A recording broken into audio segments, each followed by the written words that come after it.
দিনটা ছিল 23শে জানুয়ারি, আর 23শে জানুয়ারি মানেই নেতাজি সুভাষচন্দ্র বোসের জন্মদিন। আবার ওই দিনই আমাদের বাঙালির প্রিয় পুজো সরস্বতী পুজোও পড়েছিল।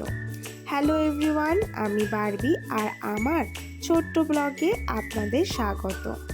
সকাল সকাল পুজো দেওয়ার জন্য স্নান টান করে রেডি হয়ে গেছিলাম। এদিকে রসনও কিন্তু অঞ্জলি দেওয়ার জন্য সকাল সকাল স্নান করে চলে এসেছিল। এবার ওর প্রথম অঞ্জলি, তাই দিনটা তো একটু স্পেশাল তো থাকবেই।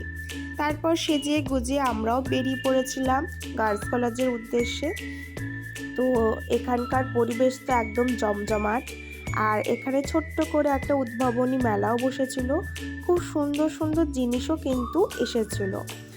আর তারপর আর কিছুই না, খাওয়া দাওয়া করে একদম একটুখানি সামান্য রেস্ট নিয়ে আবার বেরিয়ে পড়েছিলাম, কারণ আমাদের ইনভিটেশন ছিল দিদিভাইয়ের এক ছাত্রীর বিবাহ, তাই আমরা বেরিয়ে পড়েছিলাম। আর একদম রেস্ট পাইনি, খুব বিজি ছিল সেই দিনটা। তো চলো দেখে নেওয়া যাক আমাদের মিষ্টি ব্রাইডকে। আর খুব সুন্দর করে সাজিয়েছিল, বাইরেটাও খুব ভাল লাগছিল। তো চলো দেখে নাও আমাদের মিষ্টি ব্রাইডকে।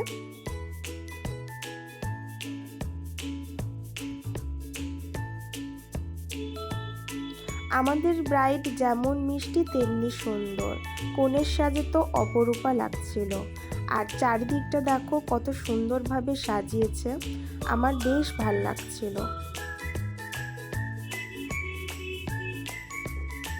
আর এটা তো জানোই আমাদের রশনি, দেখো। তারপর আবার কিছুই না, খাওয়া দাওয়া সেরে বাড়ির পথে রওনা হয়ে গেছিলাম। আর সেদিন খুব রাত্রি করে বাড়ি ফিরেছিলাম বলে একটু ঠান্ডাও লাগছিল।